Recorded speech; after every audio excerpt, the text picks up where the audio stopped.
Hello guys, and welcome to another 3000 GT VR4 video. In this video I'm going to show you how far the interior has come along, and mostly I'm going to focus on what it takes to make your cruise control switch works when you are converting to Eclipse steering wheel. It's a common conversion, and I didn't really see anybody making the Eclipse switch actually works with the 3000 GT cruise control unit.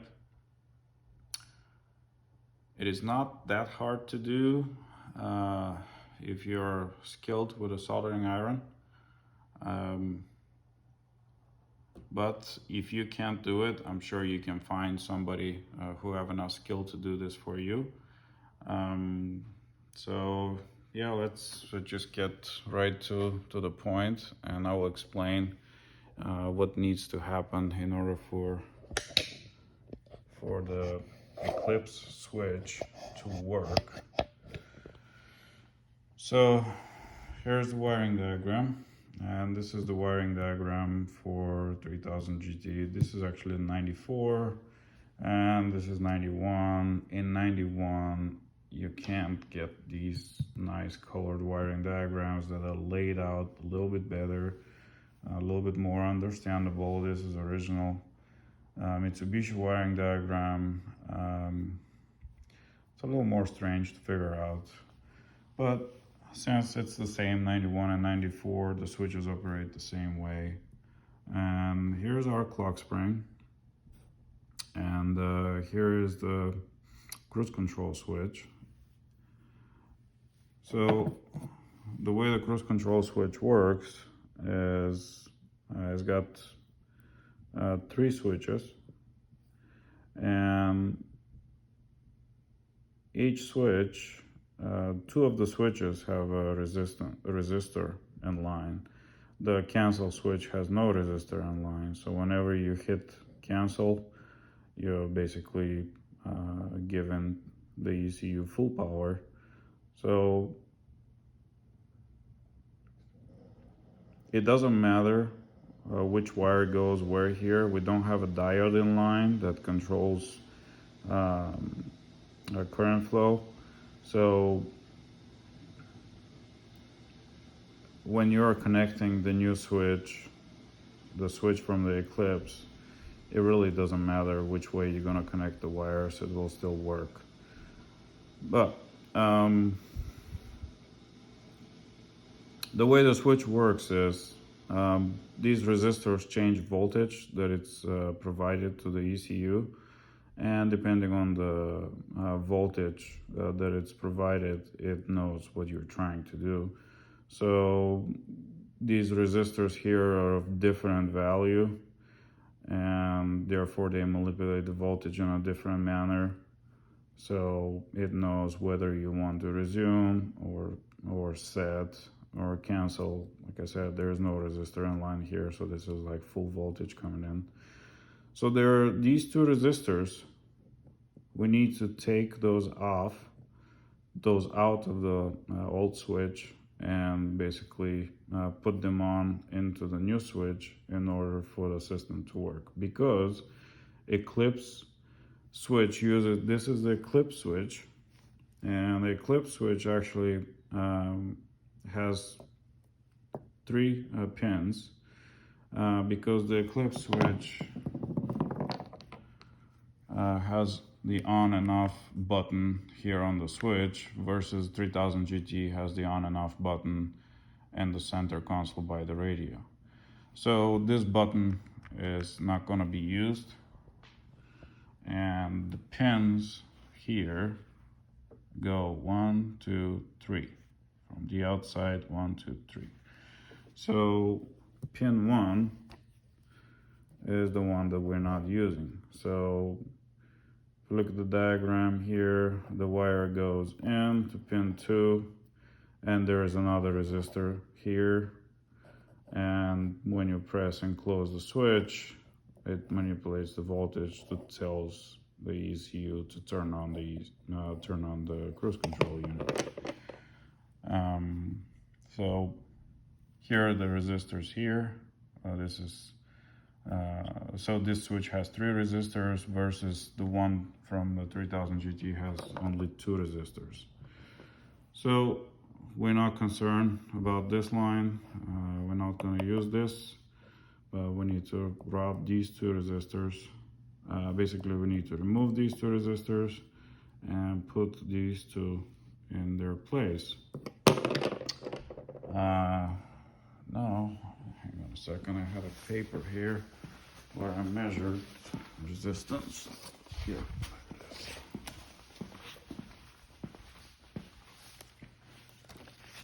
So the Eclipse switch measures 900 kilo ohms resistance. Coast set is 219. As it goes cancel, that's no resistance. This is what you will usually get when you measure wire. So cancel again, it's the same, but as you can see, coast and acceleration, we have different size resistors here, which will manipulate the voltage in a different manner where the cruise control module is not going to respond. So now that we know what we need to do, and like I said, we use a voltmeter to measure ohm resistance in order to know which resistor goes where. So this is a 3000 GT cruise control switch, and this just clips on top, so we have to unclip that. And once we unclip that, then this will come out. There's no springs, nothing's gonna fly out at you. And these are the pins that actually make connection and trigger the switches. So there's a zip tie here. This zip tie, cut the zip tie off because it secures the wire to the plastic housing. And then there is two tabs here that hold this plastic piece in place. Of course, we're taking this apart. You shouldn't be too concerned about breaking it as long as you don't damage the resistors that we need to rub out of here. And the resistors are soldered right here. See, I already removed them. And since we already measured resistance and we know which one,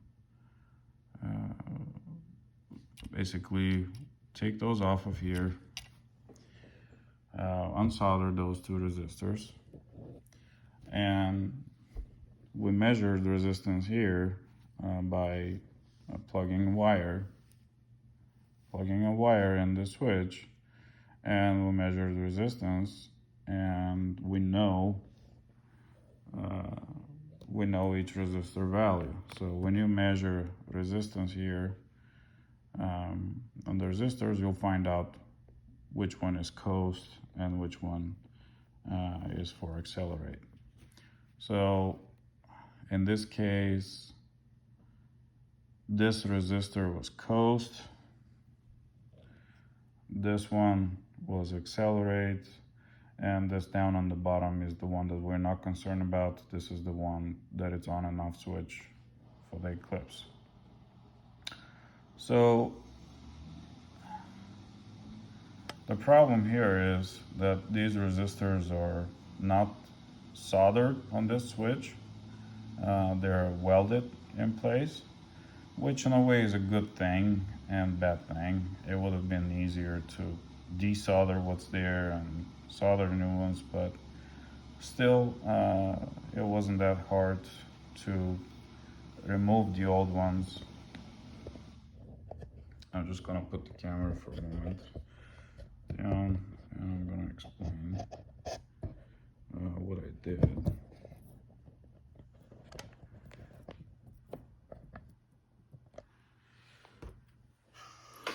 So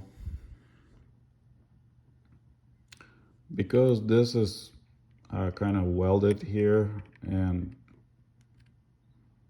smashed, I would say, if you just pry on this resistor with something sharp like a pick or even the edge of the tweezers, this will break off. So once it break off, we can I use some solder flux and made a solder ball here on top. You have to do this first. Don't try to put the resistor on and try soldering it. You need to have a solder bubble already soldered on the what's remaining of the old resistor, and then you're just gonna push this resistor in place with a soldering iron. Again, there is no particular orientation that this goes. It's not a diode, it's just a resistor, so the power will flow either way. So the resistor go a coast resistor, which is 2.702 kilo ohms, is this one, and the other one, acceleration resistor, which is 0.820 kilo ohms, goes in this position. So now the switch will be given the proper voltages to the ECU, so it will work. The way this switch comes apart, you can take this cover apart. This exposes the on and off switch, but again, we're not concerned about that. This is actually not a bad thing to have here. Later on, you can use this switch for something else, and I'll show you. Since we already have two wires, particularly on my car, because I have the steering wheel controls, I have two wires that are running through the clock spring that can be used in order to power up this switch and make it work for something else. But I think to be a full power switch, we need to remove this resistor and just solder a wire in place. So it's not a resistor switch, it'll be just a regular switch. But that's not on today's agenda. The way this comes apart, as you can see, these tabs broke. Here's to say this is a much lower quality switch than these switches for 3000 GT. Just the plastic feels much cheaper, and as you can see, broke all these tabs broke, and I shouldn't be too concerned about that because this is where the switch also bolts on, so this will this bolt and these two bolts hold the whole thing together. And yeah, these four tabs here that broke off is what holds this piece in place when the switch is out of the steering wheel. And this piece is going to want to try to come out together with this because the pins are pushed through it. Essentially that's the only thing that it's kind of friction holding the two pieces together. Again, don't worry, there's no springs or anything behind this that's gonna start flying on you. So it's pretty safe to take it apart like so. And since I am done with it, I decided to just put it together on the camera so you guys can see, just like that. Just goes right in place. I can probably use some glue here, but like I said, not too concerned about it because when the three bolts holding this on the steering wheel, this piece has nowhere to go. And this connector, this was actually a 6-pin connector. So this connector uses larger pins, so you have to cut the connector out of the clock spring and use a different, smaller style connector. Let me see if I can get this on focus. It doesn't want to. This was a connector that I had. It was from leftover from my Mercedes wiring, and it was a 6-pin connector that I just chopped the rest of it and sanded it, and it uses the same small pins as this switch.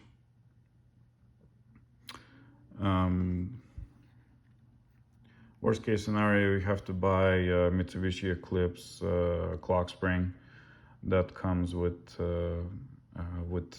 this 3-pin connector. There's several different styles from what I found out. Some of them don't have this connector, but yeah, we are using again this pin and this pin. The other pin is not being used, and yeah, that is about all that you need to know about the cruise control switch. Now about the steering wheel. This is another. I bought 2 steering wheels. One steering wheel came with the cruise control switch, the other one came with the airbag. It was just a better deal to buy it this way. This steering wheel is not the leather steering wheel. This is damn near perfect condition. But this steering wheel came with the airbag, and I'm gonna use this one to show you. So when you install this steering wheel, the steering wheel fits, but it doesn't. There are a few things to pay attention that are not mentioned when people install these steering wheels. These little slots here, these are where your steering angle sensor actually fits in. I mean, thankfully to Mitsubishi, everything lines up here. Those line up, the splines are the same, the whole attachment point here is the same. The problem is this plastic has got a different angle on the Eclipse, and got a little bit of a slant to it. So we need to take off as much possible of the top section here, and actually it was touching more here in this section and here up top. So what you have to do is just reduce the slant a little bit, just make it a little bit down like so, and maybe just dig in some out here. You don't have to necessarily, even though this section never touches, it's this section here that you have to be concerned. And the way to do this without destroying it is you have to take a sandpaper that has glue on the back of it, and just glue on a wooden bench or a table that you have that you're using to work that you don't care about. Just glue 3, that's what I did. I glued 3 strips on the table and remove this piece off. It just holds with these 3 screws on the other side. And be careful when you're removing it. The 2 screws that are captured here for the airbag, they're gonna fall off. It's pretty easy to figure out how they fit on the slots and just stay in place with this piece attached back to the steering wheel. But once you remove this, you can just flip it and just grind the whole thing on the table and clean the table periodically, because it will start filling up with plastic. This is 80 grit. It's pretty rough. You can try maybe 60 and just go to a finer a finer grit paper as you go. So here is how everything looks when it's done. I want to show you, I've been working on the doors, so all the door panels are replaced currently, and I had to play, somebody was messing up with this window, and this window was not lining up properly, but now it does. It was way over here on the top. Also, window regulator between first gen and second gen, there is a difference. Here the plastic piece where the wheel is for the cable on the window regulator is a little bit larger. Mine was actually broken, and when I was replacing it, I figured out that the second gen were a little bit more beefy. I guess they figured out that they have a problem there, and they made the plastic a little bit thicker. So the only flaw in this door panel is here is the vinyl is detaching, but I'm not too worried about it. It's damn near perfect door panel compared to what it was. And the other side, of course, has been replaced also. This is the seat, the final seat that it's gonna be here. Carpet is in. I got floor mats from 3SX, and here's to say 3SX shows picture of 4 floor mats. Basically includes the floor mats for the rear, but they're not included. They just give you the front ones. It's okay that somebody is willing to make this product for this old car. I would say they were rather expensive, but what to do. The rear we have new Sony speakers.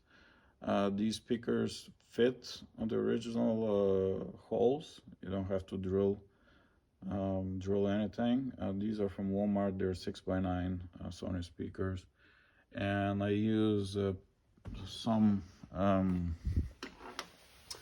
the inner edge of the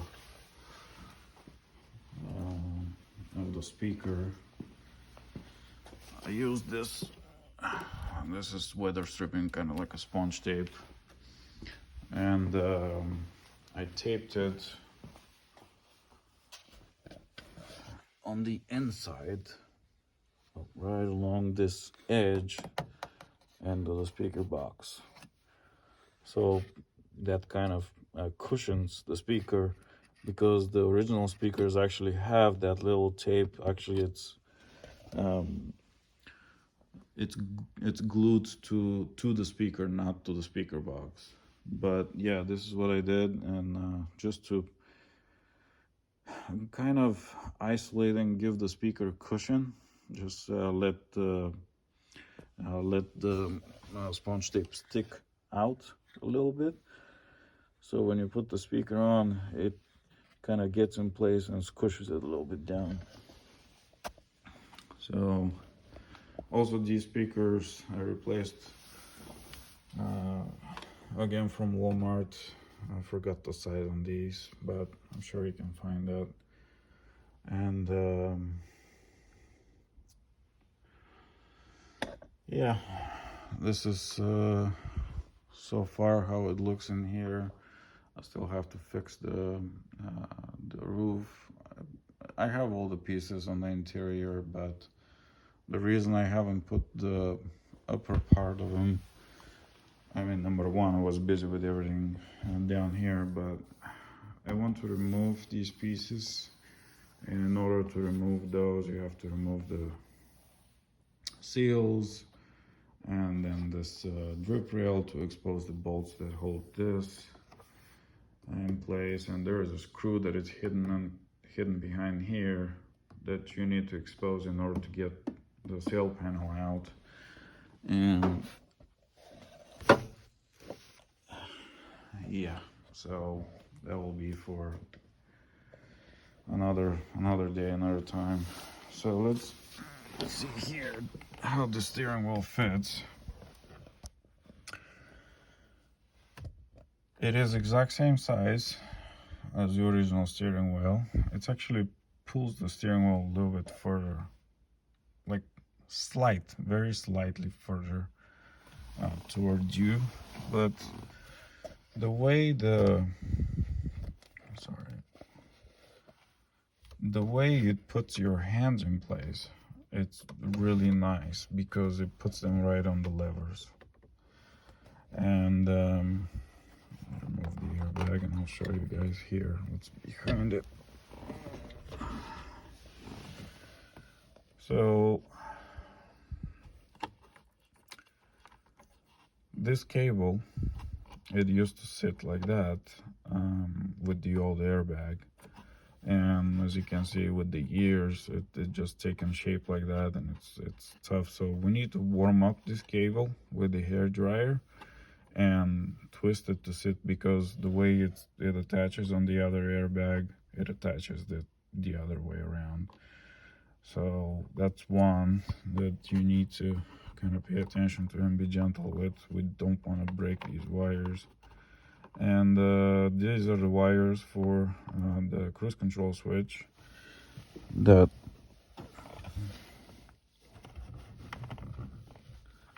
I have to solder the new connector in place. And I just lost the connector. Okay. And this is the wire for the horn. And these two wires usually used to go to the steering wheel controls. So at this point, they're not used. Do not completely discard these wires. They can be used later on if you want to add some kind of a button or switch on the steering wheel, because they already go through the clock spring. Like I said, you can use the button that it's for on and off here on the cruise control. So you can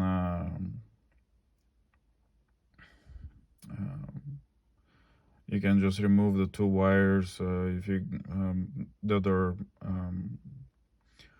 whether remove the resistor. Actually, I wouldn't advise that, because that might mess with the circuit for the cruise control. Just desolder, or just break where the wires are welded for that circuit board, and just connect straight to those two wires for that switch. Just for now, I taped them out of the way, and yeah, I think that about covers it up. I absolutely love this look on the steering wheel. I really didn't like the way it looked with the other style. I think this is absolutely how this car should have gone out of the factory, with this style steering wheel. So yeah, carpet. I still have the original carpet. It was a cream color, but it's a disaster. I washed it several times. I'm not throwing it away. I might just give it to a company to try and clean it. But I found this carpet that it's in a very good condition, and I washed it. And yeah, everything is coming along. And now, what else? I added the K&N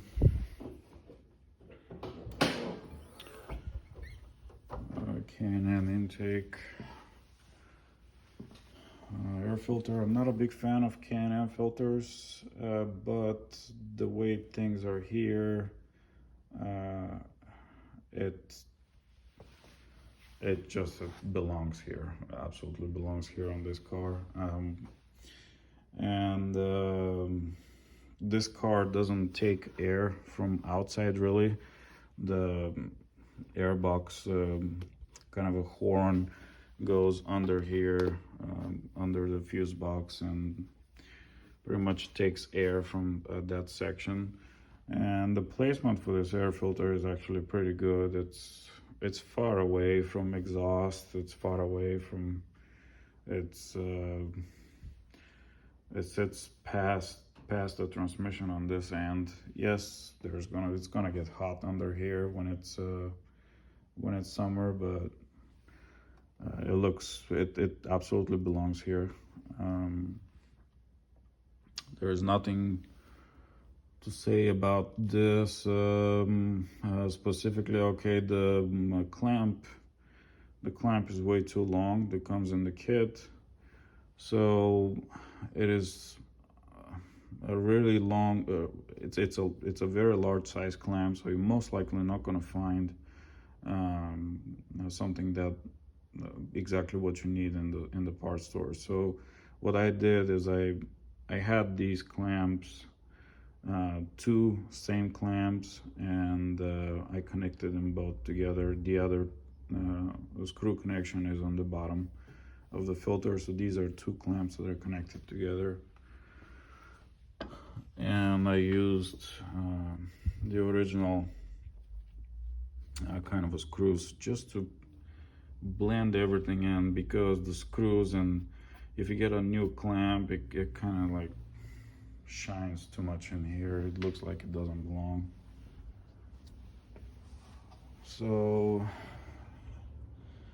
I also bought a downpipe, which looks like a steel-end downpipe, but it's not stainless steel, which doesn't bother me. It was a really rare find, supposedly came out of a JDM car. But that will be for another video, hopefully when I have the car in the shop and we can take a look underneath how everything looks. But yeah, that's it so far, and I hope you guys enjoy these videos, and I'll keep you updated as I go. And thanks for watching. Bye now.